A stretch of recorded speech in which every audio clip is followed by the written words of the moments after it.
Vivian Degwa is my name. Good Morning Kenya gets to continue, and right about now we talk matters health, and today we are looking at oral health in general, and I am pleased to have people who are, have majored on that and will be letting us in on exactly that. Let me start by introducing to you our guest for the day. I will start with the very far left, from my very far left. That is Dr. Mudaki Musa, and he is a lead dentist at Arrow Dental, Thika Road branch. Welcome to the show.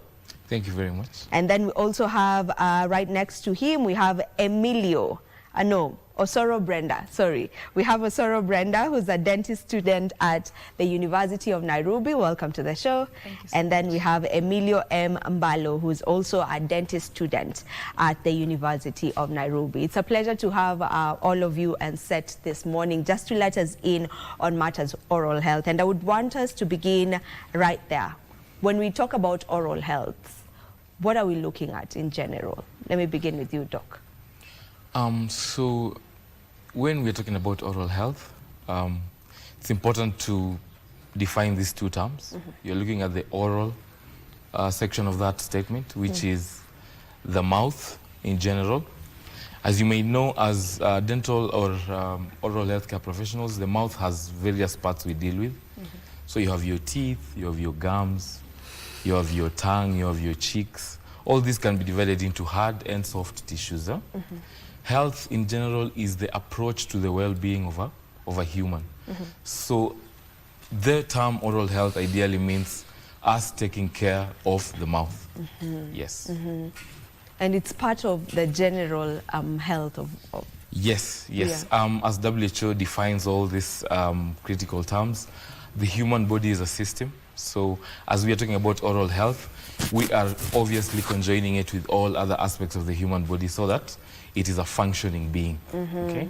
All right, we've gotten that explanation. Now, I want to speak to the students, to the dentist students on set today. I would just want to know what has interested you so far, matters, dentistry and all. What has interested you so far? What have you learned and you was, like, wow, I would never have known this if I wasn't a student of this? Well, I'd like to say that you need to realize that when you're dealing with a person, you're not dealing with the mouth separate from the person. You're dealing with a total human being, the whole being. And so even as you take care of someone, as you seek to provide the best of treatment regards with their oral health, you need to realize that the oral health also impacts the general body. And so you need to give, you need to take care of them, not just I'm taking care of the teeth, the tongue, the gums, but I'm taking care of this person as a being, as a whole being, not just doing it separately, because at the end of the day you realize that this mouth belongs to someone, and it's not just a section of the person, it's the whole person. And I love that. It's not just a mouth, it is someone's mouth. Yes. I love that.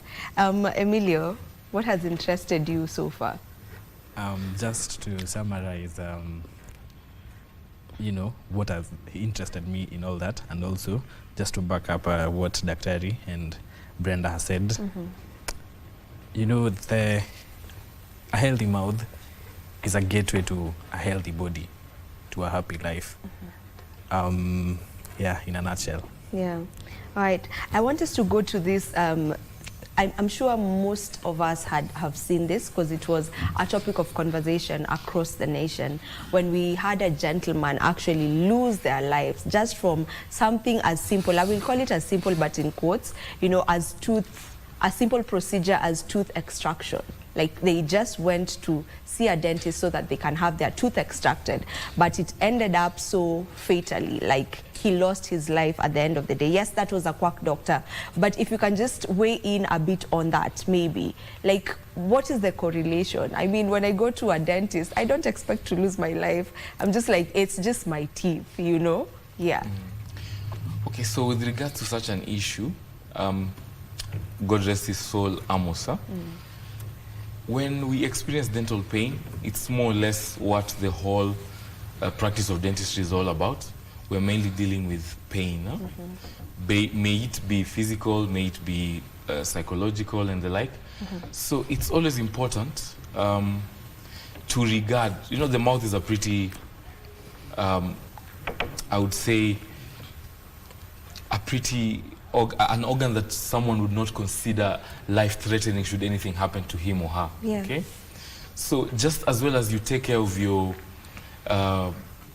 GI, your feeding, how you take care of your all musculoskeletal structure, your exercising, your diet, all those things. When you notice that you have pain with regards to your oral cavity, it's always nice to seek professional health care, in the sense that it is the least you could do for a well-being of your own self, okay? Approach everything that is like a trigger. We say the human body communicates in certain ways. Pain is one of them. When you let down a signal or a sign as easy as pain, these things progress, okay?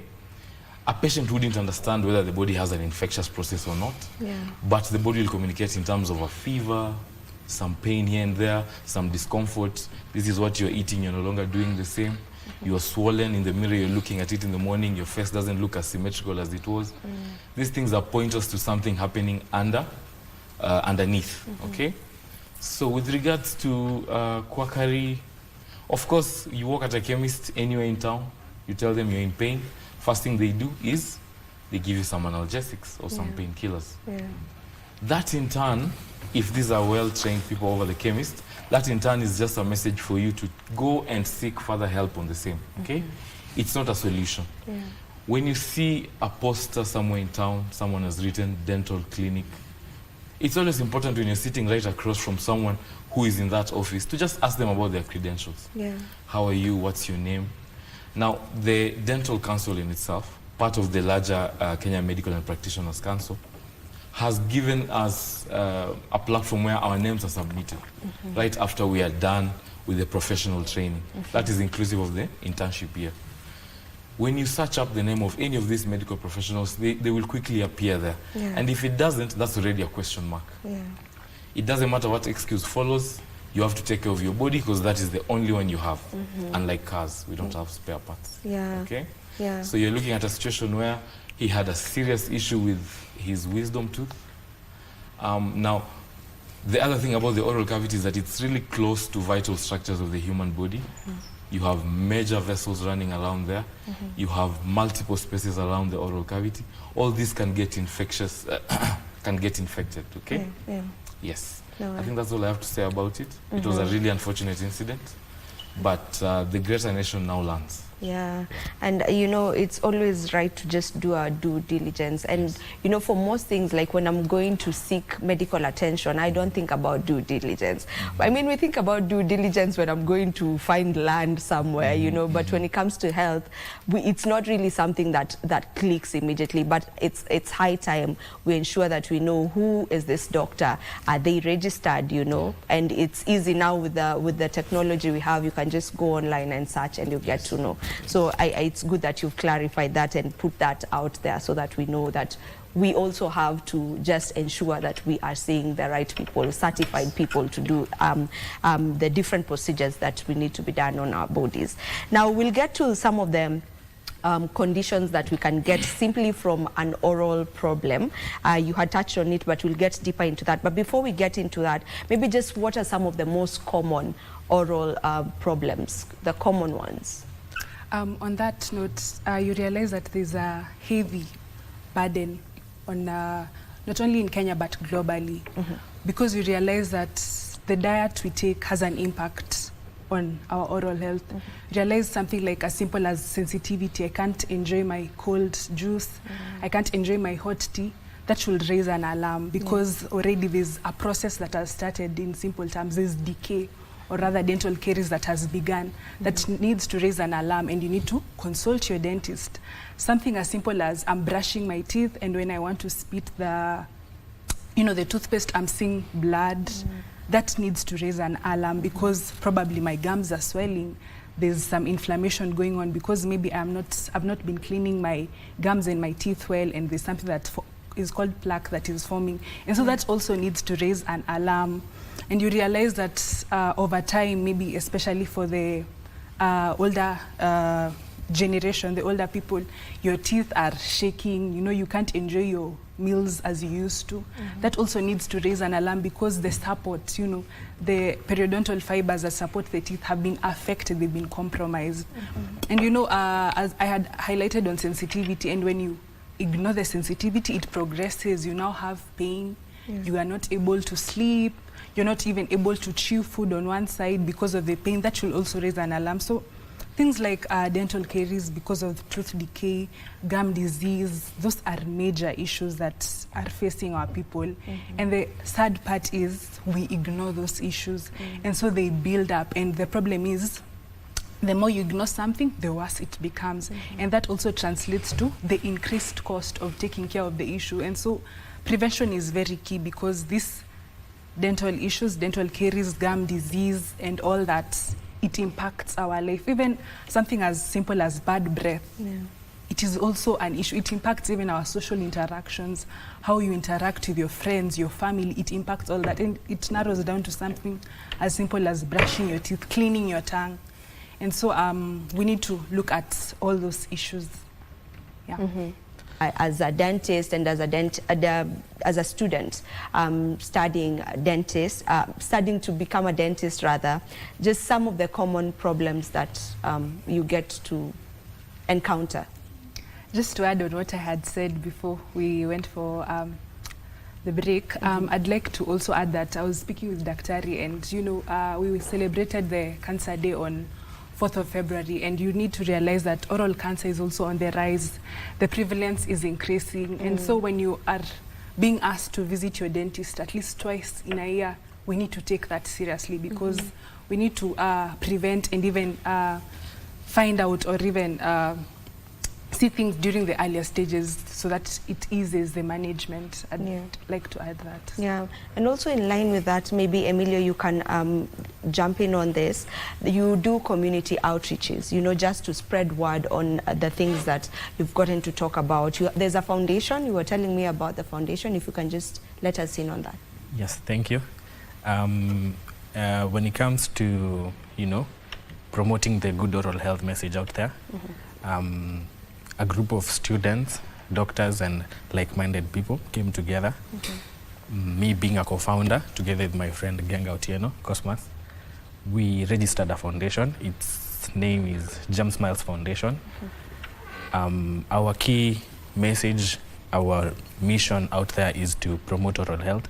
We have done quite a number of school programs, 174 school programs last year, you know, just to teach the school-going kids on oral health, how to brush, you know, and how to maintain, you know, good oral health. We also got a chance to, you know, participate in last year's World Oral Health Day competitions. We were the best globally, went to get the award in China.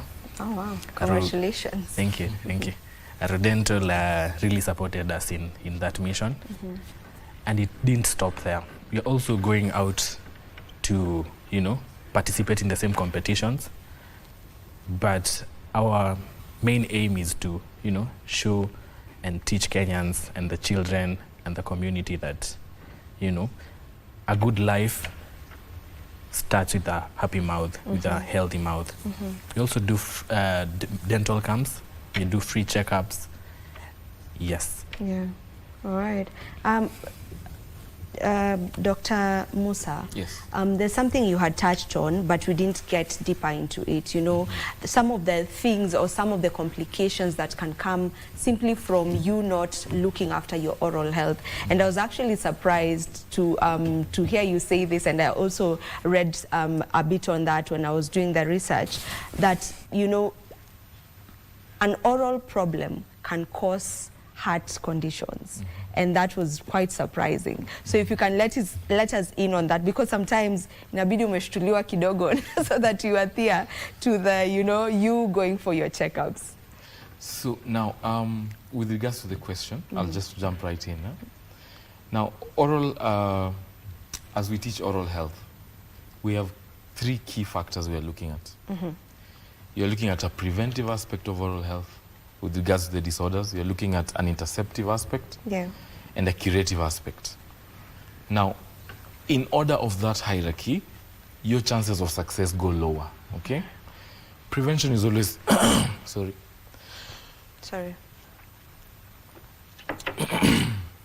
So, prevention is always better as compared to working on an actual full-blown issue, okay?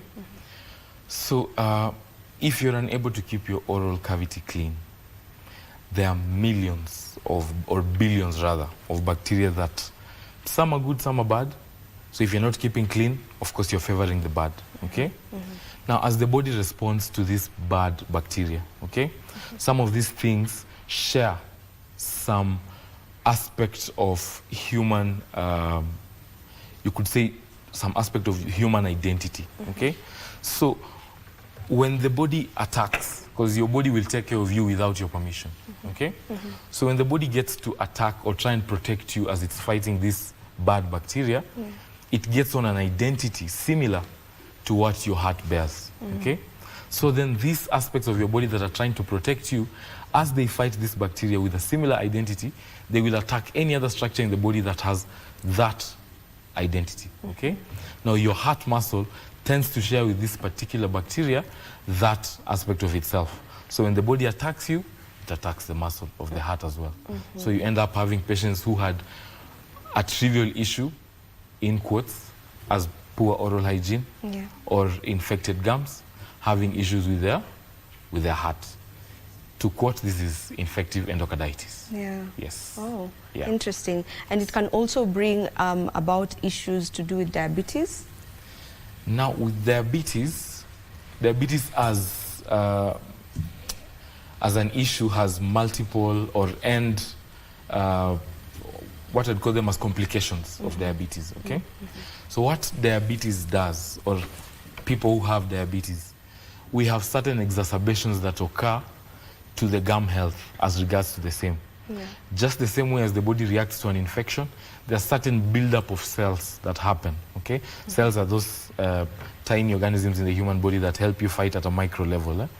So when this is happening, that same effect really has an aggressive outlook on the gum, okay? So if you're someone who has poorly managed diabetes, it's proper to get your oral hygiene checked. Yes. Okay.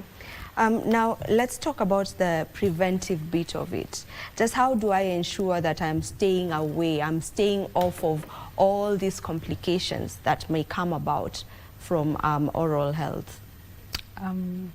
Just to chip in on that, you need to realize that something as simple as me brushing my teeth before I go to bed, or brushing my teeth after I take my meal, not immediately, but after breakfast, before I head out, it helps clean out the debris, the remains of the food, because when you chew your food and you swallow some of the remnants, they remain in the mouth. So that will help me clean out, and so that will check on the caries, on the decay, because the bacteria in the mouth will act on the food remnants that have remained. And you realize that fermentation of those carcinogenic, maybe you've taken something that is fermentable, like fermentable carbohydrates. So when the bacteria works on that, it secretes acids. And so that acids, those acids, they demineralize the white part that you can see of your teeth. So you can realize it starts with a small cavitation, which ends up enlarging. So you realize that if you had just brushed your teeth, it would have cleaned out all those debris, and the bacteria wouldn't have anything to act on it. Something as simple as flossing my teeth, using floss. Do you use floss? My people who are back at home, do you use floss to clean in between your teeth? Because you realize when you brush, your brush can't go in between your teeth. So use floss. Floss will help you remove debris in between your teeth. I think most people just use toothpick, and is that advisable? You realize that also when you use toothpicks, sometimes it hurts our gums because you prick your gum, and so floss is way better. And then also something as simple as, let me pass by the dentist. You don't have to go there when you're in pain, because that is something different. Probably you just had a small cavity that just needs a simple filling. That will help counter the problem, because you realize that the more you ignore something, the more it progresses. So something as simple as, I pass by my dentist, maybe I go to Arodental, I want to get a checkup, a simple checkup. That will help even identify issues when they're just beginning. I'm a parent, I have children. Am I teaching them about brushing their teeth? And also, am I using fluoridated toothpaste? The toothpaste we are using, some of us use salt to brush our teeth. That is not the way to go. We need to use fluoridated toothpaste because Needs that to have helps. fluoride in it. Yes, Yeah. it helps to remineralize the teeth. That will counter again the process that is going on. And just also add on that, things like using mouthwashes, it also helps to counter all those issues. Yeah. Yeah. Maybe what you wanted to add something? All right. Yes, just to add on what my friend Brenda has said, we also realize that the diet that we use is also greatly impacts on oral health. So diets with high sugar intake really affect our oral health in the aspect that the sugars get fermented after we do take them. And so we should really check up on the diet that we take.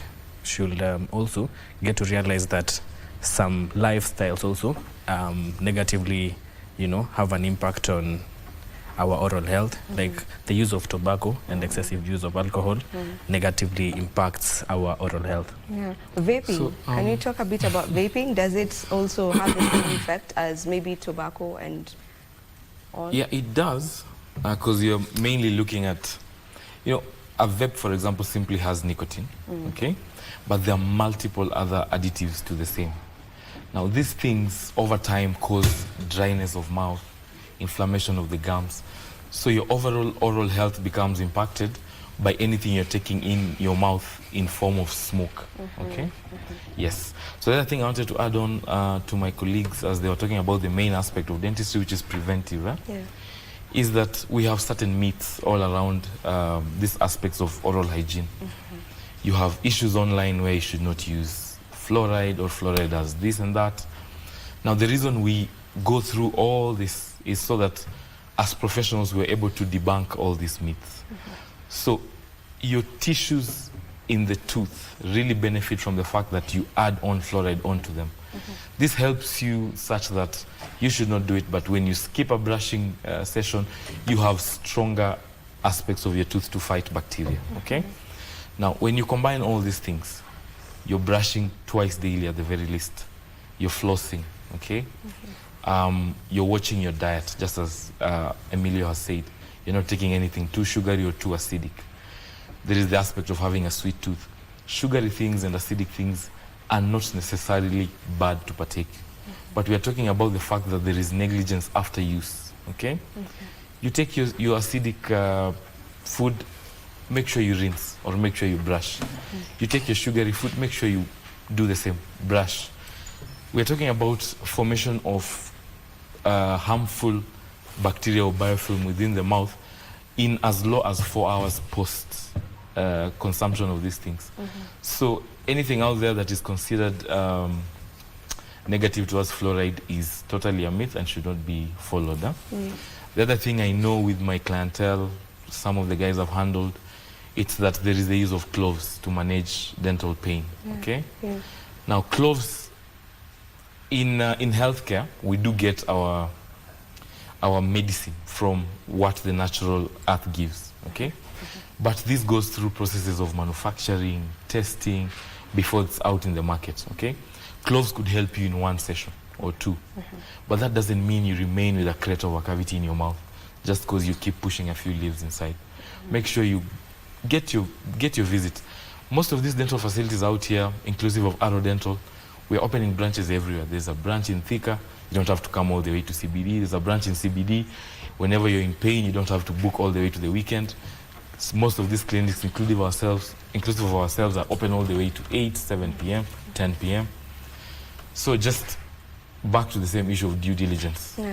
Oral hygiene will save you a lot if you just, and there are 3 key steps. Just the same way you wake up, brush your teeth, work out, make sure before you sleep, you do the same. Brush your teeth. Yeah.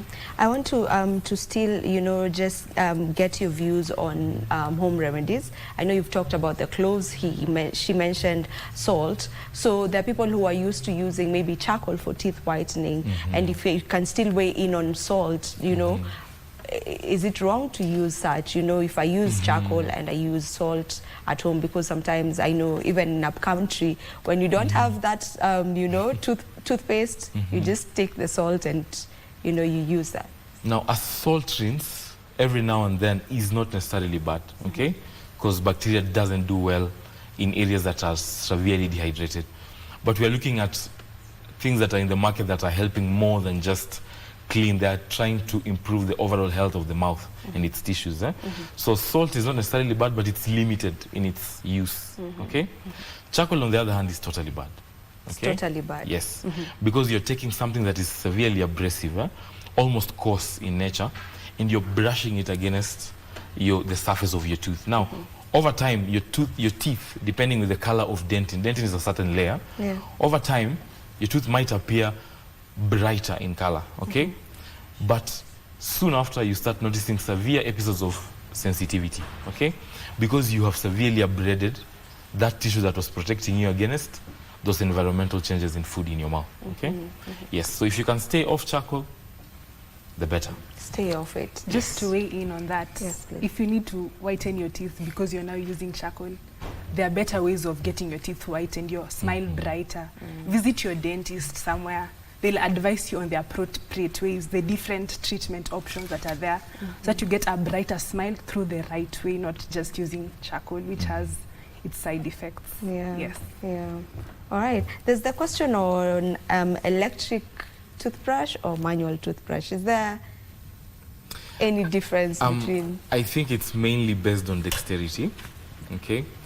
Patients who are well able, because we're talking about a 45-degree angle of your toothbrush. Get a soft bristle toothbrush, because at the end of the day, you have some of those bristles on your gum. So you don't want to injure the same gum you're trying to protect, okay?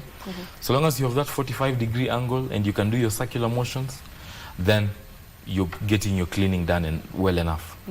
But if you have, you know, we have muscle-related issues. If you're unable to perform these fine muscle motions, movements, you get something that does that for you.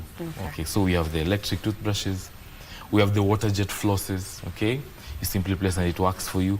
There are multiple westernized, which are currently available in our local market, equipment that you can use if you have dexterity problems. So they all work? They all work. All right, we have about 2 minutes to wind up, so I'll allow you to give us your final remarks each. But even before we get to do that, very quickly, for young mothers, when do you start brushing your baby's teeth? So that brings me back to the first point. As you talk about the oral cavity, you're not just talking about teeth. You have your gums, you have your cheeks, inner aspects, you have your palate, your tongue, back of your throat. So when a child is born, you have gum pads, okay? The tiny areas that look like C-shaped surfaces where teeth will come from, okay? So immediately the child starts ingesting breast milk, because breast milk does have a bit of sugar, okay? You take, now this is where the salt water rinses comes in. You can have a nice clean piece of cloth, dip it in a bit of warm saline or salted water, just rub along the surfaces of your young one's gum pads. This will ensure the oral hygiene is good enough. Because I have had young mothers who complain, my child has bad breath. No, it's not really the case. You just have to also adhere to her or his or her oral hygiene the same way you do yours. Okay. 15 seconds each. Final remarks. 15 seconds. Okay. As we wind up, I'd like to, you know, conclude by saying that our oral health is not just about teeth. It's, you know, about our overall well-being. And just to end with the World Dental Federation, you know, quote and slogan of the year, that a happy mouth is a happy life. Thank you. I'd like to tell us that let's not look at our oral cavity as something small, but it's way much important and way much bigger than we actually think. So let's take care of our teeth and our mouth. Thank you.